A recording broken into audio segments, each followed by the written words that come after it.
Next topic is cyclotron. It is also very important topic from your exam purpose या exam point of view. ठीक है. What is cyclotron? सबसे पहले हमने देखना है कि साइक्लोट्रॉन करता क्या है. साइक्लोट्रॉन वो डिवाइस होती है जिसकी वजह से जो आपका पॉजिटिवली चार्ज पार्टिकल है आप उसको एक्सेलरेट कराते हो, बहुत ज़्यादा एक्सेलरेट कराते हो, बहुत ज़्यादा उसको एनर्जी प्रोवाइड करते हो. ठीक है. A cyclotron is a device developed by Lorentz and Livingstone by which the positively charged particle like proton, deuteron can be accelerated. ठीक है. हम इससे क्या करते हैं कि ये क्या है, हमारा एक डिवाइस है जिसकी वजह से हम किसी भी पॉजिटिवली चार्ज पार्टिकल को, जैसे हमारा प्रोटॉन हो गया, ड्यूट्रॉन हो गया, हम इसको एक्सेलरेट कराते हैं, उसकी स्पीड को इंक्रीज कराते हैं. ठीक है.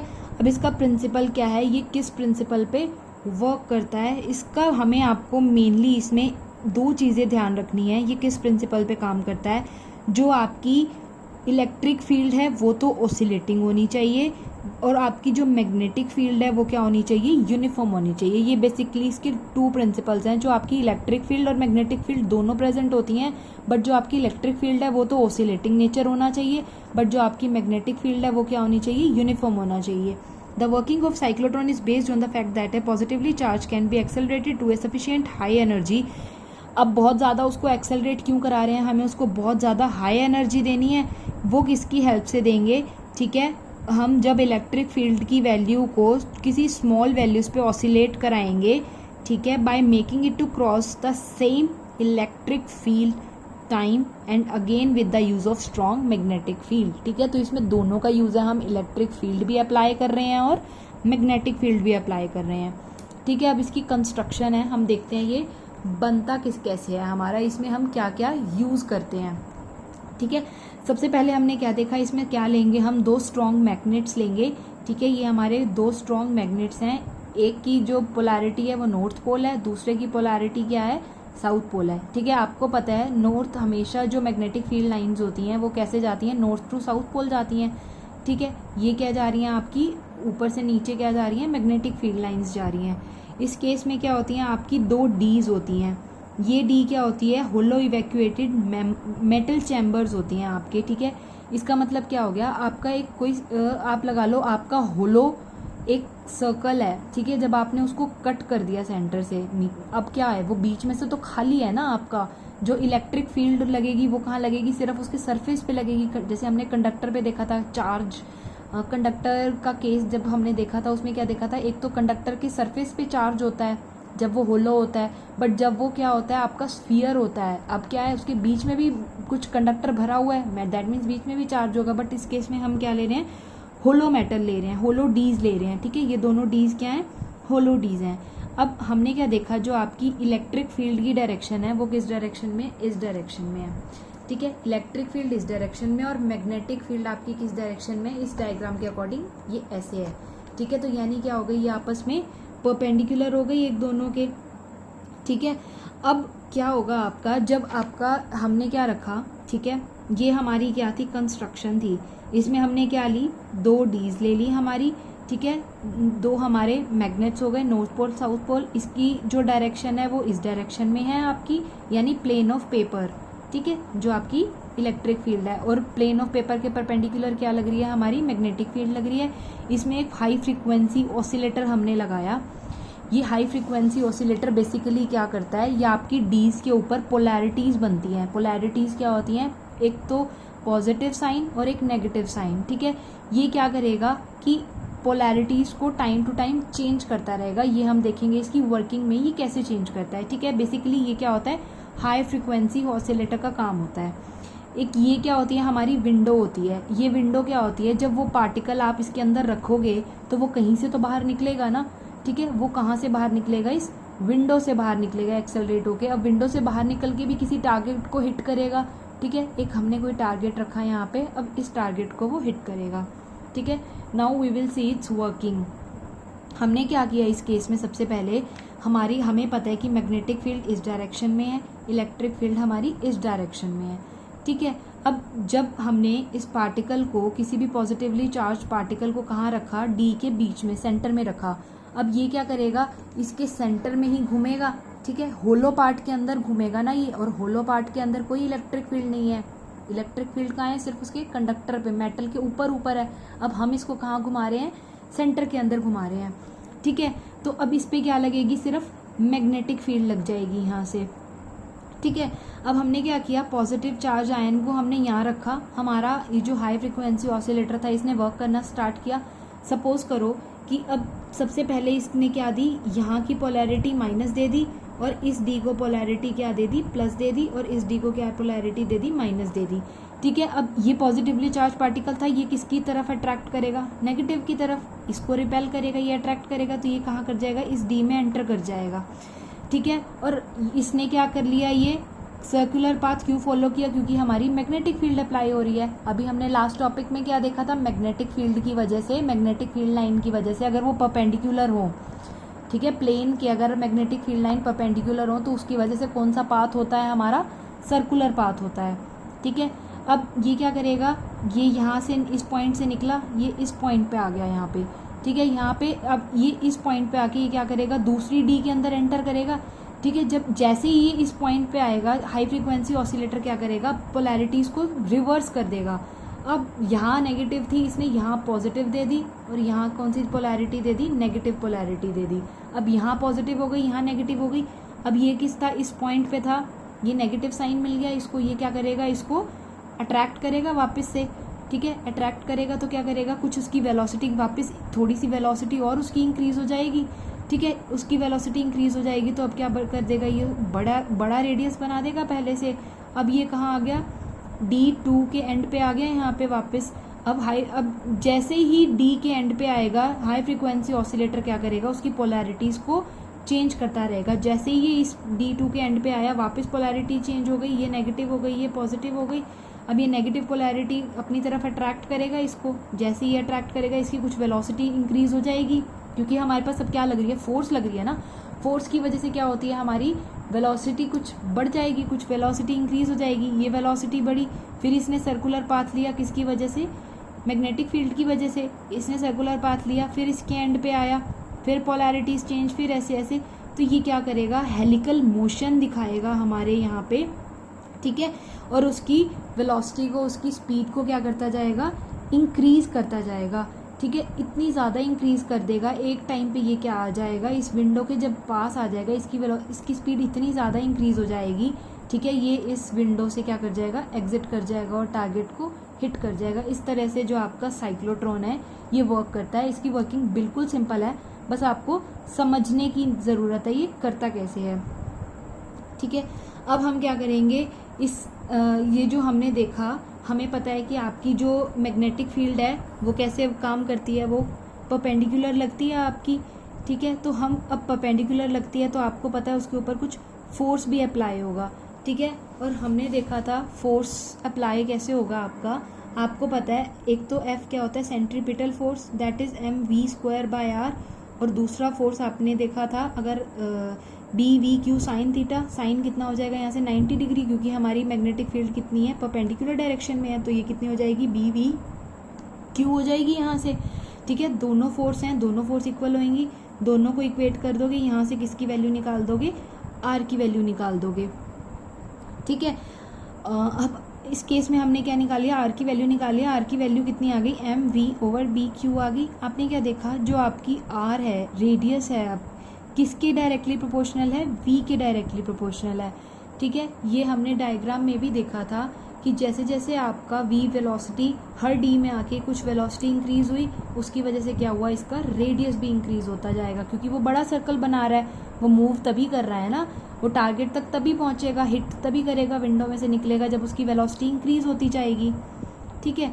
अब नेक्स्ट हम क्या देखेंगे, हमने क्या निकाल लिया, यहाँ से R की वैल्यू निकाल ली, ठीक है।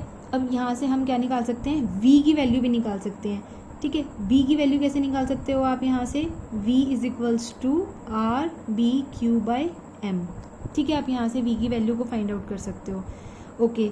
अब हमने क्या निकालना है, टोटल टाइम टेकन निकालना है। आपको पता है टाइम कितना होता है, डिस्टेंस बाय स्पीड होती है, और डिस्टेंस कितना होगा इस केस में, डिस्टेंस हम किसका ले रहे हैं, हाफ D का डिस्टेंस ले रहे हैं ना, हम कंप्लीट का नहीं ले रहे, हमने रेडियस किसका लिया, हाफ लिया, क्योंकि उसके बाद तो वापस इंक्रीज हो गया। तो फुल का कितना होता है, सर्कमफ्रेंस सर्कल का 2πr होता है, तो हाफ का कितना हो जाएगा, πr हो जाएगा। तो पाई आर ओवर स्पीड कितनी थी v, यहाँ से हमने क्या निकाल ली v स्पीड निकाल ली r b q by M. ठीक है, जब हम यहाँ पे डालेंगे r b q by M, r से r कैंसिल हो जाएगा, तो हमारी फाइनल जो हमारी इक्वेशन आ गई t की टर्म्स में वो कितनी टाइम कितना आ गया पाई m बाई बी क्यू। ठीक है, अब पाई कांस्टेंट, मैग्नेटिक फील्ड हमने जितनी दी यूनिफॉर्म मैग्नेटिक फील्ड अप्लाई करी, क्योंकि हमने ये स्टार्टिंग में ही देखा था जो हमें मैग्नेटिक फील्ड देनी है वो कितनी देनी है, यूनिफॉर्म देनी है, बट इलेक्ट्रिक फील्ड ऑसिलेटिंग होनी चाहिए। ठीक है, चार्ज कांस्टेंट, एम कांस्टेंट, यहाँ से आप क्या देखोगे टाइम की वैल्यू की कांस्टेंट नंबर आएगी। अगर आप कुछ फिक्स कर देते हैं सारी वैल्यूज तो टाइम हमेशा क्या रहेगा, सेम रहेगा। ठीक है, अब ये कैसे पॉसिबल है हम देखते हैं टाइम कैसे सेम रहेगा। अब आप लोगों को पता है कि यहाँ से यहाँ पहुंचा रेडियस इंक्रीज हो गया, फिर यहाँ से यहाँ पहुंचा रेडियस बढ़ गया। अब आप देख रहे हो कि टाइम इक्वल है। ठीक है, यहाँ रेडियस की वैल्यू छोटी थी, यहाँ रेडियस की वैल्यू बड़ी है, बट टाइम इक्वल है। तो जब हम अपनी कॉमन सेंस यूज करेंगे तो हम क्या देखेंगे कि यहाँ से यहाँ तक पहुँचने में इसने जितना टाइम लगाया और उतना ही बड़ी रेडियस में पहुँचने में, फिर उतना ही इतनी रेडियस सबसे बड़ी रेडियस में पहुँचने में, मतलब हर डी से जब नेक्स्ट डी पे जाएगा तो वो सेम टाइम ले रहा है। वो कैसे, क्योंकि आप देखोगे कि आपकी टाइम सेम कब होगा, जब उसकी वेलोसिटी इंक्रीज हो जाएगी। ठीक है, अब इसने ये इस डी में तेज वेलोसिटी से गया, इसकी स्पीड इंक्रीज हो गई। ठीक है, इसने कुछ टाइम टी लिया, अब सबसे बड़े वाली डी में क्या करेगा, ये और ज़्यादा तेज वेलोसिटी से जाएगा, बट टाइम हमेशा हमारा क्या होना चाहिए, कांस्टेंट होना चाहिए। टाइम कांस्टेंट होने के लिए हमें हमेशा क्या होएगा, उसकी वेलोसिटी को इंक्रीज करेगा वो। Time is independent of both the speed and radius in this case during which the positive ion distributes semicircular path is equals to the time during which half cycle of electric oscillator is completed. Then the ion arrives in the gap between the two D's, polarity of two D's is reversed, that is D1 become positive, D2 become negative। ये सारी इसकी working दी हुई है जो हमने अभी explain की, तो which you have to read in your language. ठीक है, अब हम क्या देखते हैं इस केस में उसकी मैक्सिमम एनर्जी को फाइंड आउट करेंगे। ठीक है, मैक्सिमम एनर्जी को कैसे फाइंड आउट करेंगे, मैक्सिमम एनर्जी फाइंड आउट करने के लिए हमें उसकी मैक्सिमम वेलोसिटी और मैक्सिमम रेडियस चाहिए। ठीक है, हमने इसको किससे डिनोट कर दिया, वी नोट और आर नोट से डिनोट कर दिया। ठीक है, अब वही सेम इक्वेशन अप्लाई करेंगे फोर्स की, M V naught square by R naught is equals to B Q V naught. ठीक है, यहाँ से वी नोट की वैल्यू मैक्सिमम वी की नोट की वैल्यू आ जाएगी। ठीक है, काइनेटिक एनर्जी का फॉर्मूला पता है, half M V naught square हो जाता है। जब इसमें मैक्सिमम स्पीड या वेलोसिटी को पुट करोगे तो यहाँ से कितनी क्या आ जाएगी, आपकी मैक्सिमम काइनेटिक एनर्जी आ जाएगी बी क्यू आर नॉट और एम की टर्म्स में। अब हम निकालेंगे साइक्लोट्रॉन फ्रीक्वेंसी। ठीक है, साइक्लोट्रॉन की फ्रीक्वेंसी निकालेंगे यहाँ से। पहले हमने टाइम पीरियड क्या निकाला था, हाफ डी का निकाला था ना उस केस में। तो पहले जब हमने स्मॉल टी निकाला था वो कितना निकाला था, हाफ टी का। अब हमें कंप्लीट रेवोल्यूशन, मतलब जब वो एक पूरा सर्कल कंप्लीट कर लेगा, तो पूरा सर्कल कब कंप्लीट करेगा, जब टी को ऐड करेंगे, यानी दोनों डीज के टी को जब ऐड करेंगे। ठीक है, T plus T and that is 2t। तो हम क्या करेंगे, यहाँ से स्मॉल टी की वैल्यू को फाइंड आउट कर देंगे, यानी जब स्मॉल टी की वैल्यू 2 टाइम्स हो जाएगी तो हमारे पास क्या आ जाएगी, time period of oscillating electric field आ जाएगी यहाँ से। ठीक है, और साइक्लोट्रॉन की फ्रीक्वेंसी क्या होती है, अब फ्रीक्वेंसी के लिए हमें क्या चाहिए होता है, कैपिटल टी चाहिए होता है ना, कंप्लीट रेवोल्यूशन, 1 कंप्लीट रेवोल्यूशन होता है। ठीक है, तो म्यू कितना हो जाएगा, 1 बाई कैपिटल टी। तो कैपिटल टी की वैल्यू हमने यहाँ से फाइंड आउट कर दी, तो यहाँ से क्या हो जाएगा, बी क्यू ओवर 2 पाई एम हो जाएगा, और इसको हम क्या कहते हैं, मैग्नेटिक रेजोनेंस फ्रीक्वेंसी भी कहते हैं। ठीक है, अब साइक्लोट्रॉन की एंगुलर फ्रीक्वेंसी क्या होता है, omega is equals to 2 pi nu होता है। यहाँ से हमने न्यू की वैल्यू फाइंड आउट कर ली, जब इस इक्वेशन में पुट कर देंगे तो क्या आ जाएगी, इसकी साइक्लोट्रॉन की एंगुलर फ्रीक्वेंसी भी आ जाएगी। ठीक है, तो हमें बेसिकली क्या करना है, एक इक्वेशन से हम बहुत सारी फार्मूला, हमें बेसिकली फार्मूलाज लर्न होने चाहिए। तो एक इक्वेशन की हेल्प से हम अलग अलग इक्वेशंस फार्मूला में पुट करके निकाल सकते हैं। जैसे हमने क्या निकाली, वेलोसिटी की वैल्यू निकाली, रेडियस की वैल्यू निकाली, स्मॉल टाइम टी की वैल्यू निकाली, सेमी सर्कल में टी की वैल्यू निकाली, फिर कंप्लीट रेवोल्यूशन में टी की वैल्यू निकाली, फिर हमने फ्रीक्वेंसी निकाली, और फिर हमने एंगुलर फ्रीक्वेंसी निकाली, और हमने मैक्सिमम काइनेटिक एनर्जी भी निकाल ली और मैक्सिमम वेलोसिटी भी फाइंड आउट कर ली। ठीक है, तो ये बेसिकली क्या होता है, हमारा साइक्लोट्रॉन होता है। ये क्या करता है, किसी भी पॉजिटिवली चार्ज पार्टिकल को इतनी ज़्यादा एनर्जी प्रोवाइड कर देता है, इतनी ज़्यादा एनर्जी, बहुत ज़्यादा हाई स्पीड पे उसको एक्सेलरेट करा देता है। ठीक है, जब हमें किसी भी पार्टिकल को बहुत ज़्यादा एनर्जी देनी है तो हम उसको क्या करते हैं, साइक्लोट्रॉन डिवाइस में डाल के उसको बहुत ज़्यादा एनर्जी या बहुत ज़्यादा स्पीड प्रोवाइड करा सकते हैं। अब इसकी कुछ लिमिटेशन भी होती हैं, हम वो लिमिटेशन देखते हैं क्या होती हैं। आपको पता है कि जो आपका पॉजिटिवली आयन है वो एक्सेलरेट होता है किसमें, साइक्लोट्रॉन में होता है। ये क्या करता है, बहुत ज़्यादा स्पीड पे बढ़ता जाता है। ठीक है, ऑब्वियसली इसकी स्पीड, अब आपको पता है सबसे ज़्यादा स्पीड कितनी होती है, स्पीड ऑफ लाइट होती है 3 × 10⁸ मीटर पर सेकेंड होती है। ठीक है, अब आइंस्टीन ने एक फार्मूला दिया था, हम आगे पढ़ेंगे, अभी आपको जस्ट लर्न करना है ये फार्मूला, m = m0/√1 - v²/c²। ठीक है, ये मास फार्मूला दिया था उसने। ठीक है, वो क्या कहता है कि हम वेलोसिटी किसी भी पॉजिटिवली चार्ज पार्टिकल की इतनी ज़्यादा, बहुत ज़्यादा इंक्रीज़ करते हैं। ठीक है, सपोज करो उसने इतनी ज़्यादा वेलोसिटी बढ़ा दी, इतनी ज़्यादा वेलोसिटी, ऑब्वियसली वो c के इक्वल तो कभी नहीं हो सकती, बट कंपेरेबल टू c तो हो सकती है ना। ठीक है, क्योंकि ये क्या है आपका, कौन सा फैक्टर है, ये आपका अंडर रूट फैक्टर है। दैट मीन्स और वैल्यू कम हो जाएगी। ठीक है, बहुत ज़्यादा कम हो जाएगी इसकी वैल्यू यहाँ से।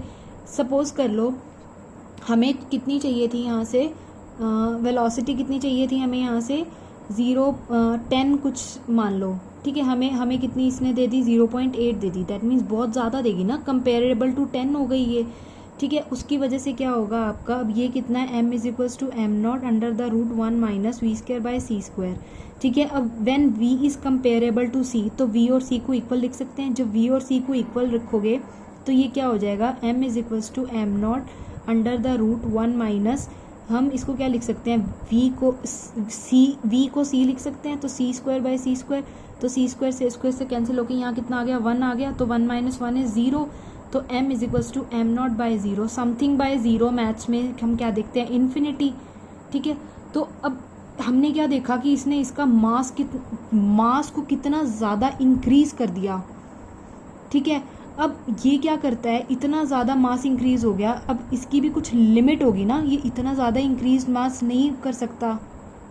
ठीक है, और जैसे जैसे आप इसको बढ़ाते जाएंगे v क्या होती जाएगी, इंक्रीज होती जाएगी। अभी हमने देखा v इंक्रीज होती जाएगी, जैसे जैसे v इंक्रीज होती जाएगी, हमने क्या निकाला था, टाइम पीरियड निकाला था।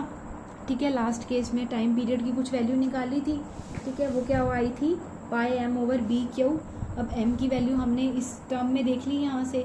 ठीक है, तो दैट मीन्स टाइम पीरियड भी बहुत ज़्यादा इंक्रीज हो जाएगा। अभी हमने क्या देखा, m की वैल्यू जब बहुत ज़्यादा इंक्रीज हो जाएगी तो दैट मीन्स टाइम पीरियड भी बहुत ज़्यादा इंक्रीज। अब ये वैल्यू इंक्रीज हो गई, दैट मीन्स ये वैल्यू भी इंक्रीज हो रही है, क्योंकि ये डायरेक्टली प्रोपोर्शनल है, ये और ये आपस में डायरेक्टली प्रोपोर्शनल है। ठीक है, अब टाइम पीरियड इंक्रीज हो गया। अब जब आपका टाइम पीरियड इंक्रीज कैसे हो सकता है, हमने क्या देखा, आपका t हमेशा क्या रहना चाहिए, कांस्टेंट रहना चाहिए। अगर टाइम इंक्रीज हो गया तो आपको क्या लगता है कि जैसे ही वो d के पास आएगा, क्या पोलैरिटी चेंज उसी टाइम होगी, नहीं, पोलैरिटी और d के मतलब d जब अपने एज पे आएगा और पोलैरिटी के टाइम अब मैच नहीं करेगा चेंज होने का। अगर मैच ही नहीं करेगा तो वो उसकी स्पीड को कैसे एक्सेलरेट करेगा, ऑसिलेट कैसे करा पाएगा। It shows that v increases, t increases, it means that the positive ion will take longer time to describe semicircular path than the time for half cycle of oscillating electric field। ठीक है, अब क्या इसने क्या कहा था, इस case में आपने क्या देखा था यहाँ पे, अब ये क्या करता है, एक जो d एक सर्कल कंप्लीट करता है, सेमी सर्कल, और फिर दूसरा d सेमी सर्कल कंप्लीट करता है, सबका टाइम क्या होता है, सेम होता है, क्योंकि वेलोसिटी इंक्रीज होती जा रही है। अगर किसी सर्टेन लिमिट से आपकी वेलोसिटी बढ़ गई, ठीक है, कुछ एक लिमिट भी तो होगी ना कि इतनी वेलोसिटी तक ही ये साइक्लोट्रॉन काम कर सकता है। अगर उस लिमिट से वो ज़्यादा इंक्रीज होगी तो दैट मीन्स अब टाइम मैच नहीं करेगा, टाइम मैच नहीं करेगा तो आपका साइक्लोट्रॉन वर्क नहीं करेगा। ठीक है, अब वो जो आपकी पोलैरिटीज़ थी वो रिवर्स नहीं हो पाएंगी, टाइम पे रिवर्स नहीं हो पाएंगी, तो साइक्लोट्रॉन काम नहीं करेगा। इसीलिए ये जो आयंस हैं ये मूव कर सकते हैं किसी एक पर्टिकुलर स्पीड से ही, और बियॉन्ड उस लिमिट में ये काम नहीं करता। ये इसकी सबसे बड़ी लिमिटेशन थी। ठीक है, अब नेक्स्ट क्या कहते हैं, साइक्लोट्रॉन किसके लिए सूटेबल था, सिर्फ पॉजिटिवली चार्ज आयन के लिए सूटेबल था, ये नेगेटिवली चार्ज आयन के लिए सूटेबल नहीं था। ये क्या करता है, इलेक्ट्रॉन्स को भी एक्सेलरेट नहीं कराता। ठीक है। ये सिर्फ हैवी पार्टिकल्स को एक्सेलरेट कराता है, ये लाइट पार्टिकल को एक्सेलरेट नहीं कराता। आपको पता है कि जो इलेक्ट्रॉन का मास होता है वो कम होता है प्रोटॉन के मास से, प्रोटॉन का मास ज़्यादा होता है, ठीक है। अब इलेक्ट्रॉन का मास कम है, जिस चीज़ का मास कम है और अगर आप उसको थोड़ी सी स्पीड देते हो तो उससे क्या हो जाएगा, आपकी स्पीड और ज़्यादा इंक्रीज़ हो जाएगी, बहुत ज़्यादा इंक्रीज़ हो जाएगी। अब वही स्पीड जब बहुत ज़्यादा इंक्रीज़ हो गई आपकी, फिर टाइम मैच नहीं करेगा। अगर टाइम मैच नहीं करेगा तो हम साइक्लोट्रॉन कैसे यूज़ करेंगे, ठीक है। तो इलेक्ट्रॉन क्या हो जाएगा, टाइम से पहले ही उस विंडो से बाहर आ जाएगा, उसकी एनर्जी बहुत ज़्यादा इंक्रीज़ हो जाएगी इलेक्ट्रॉन की। और अनचार्ज पार्टिकल के लिए भी क्या करता है, ये एक्सेलरेट नहीं करता। अब अनचार्ज पार्टिकल को क्यों एक्सेलरेट नहीं करता, ये हमें पता है कि जब हमने यहाँ पे पॉजिटिवली चार्ज पार्टिकल रखा, ठीक है, इस केस में जब हमने पॉजिटिवली चार्ज पार्टिकल रखा और यहाँ पे जब पोलैरिटी नेगेटिव हुई थी तो इसने क्या किया था, उसको अट्रैक्ट किया था और इसकी वजह से क्या हुआ था, स्पीड इंक्रीज हो गई थी हमारी, ठीक है। बट अगर हमारे पास कोई चार्ज पार्टिकल ही नहीं है, अनचार्ज पार्टिकल है, तो यहाँ पे कोई भी आप साइन पोलैरिटी दे दो तो क्या होएगा, क्या वो अट्रैक्ट करेगा या रिपेल करेगा, उसे नहीं करेगा ना। तो इसीलिए ये ना तो अनचार्ज पार्टिकल को करता, ना ही इलेक्ट्रॉन्स को एक्सेलरेट करता। और एक इसकी क्या होती है, ions can not move with the speed beyond a certain limit, किसी एक सर्टेन लिमिट के बियॉन्ड ये आयंस मूव नहीं। पॉजिटिव आयंस भी एक सर्टेन लिमिट तक ही मूव करते हैं, ठीक है। This you have to do in your notebooks again and again. आपको डायग्राम ड्रॉ करना है, इसकी डेरिवेशन करनी है, ये सारी की सारी टर्म्स फाइंड आउट करनी है।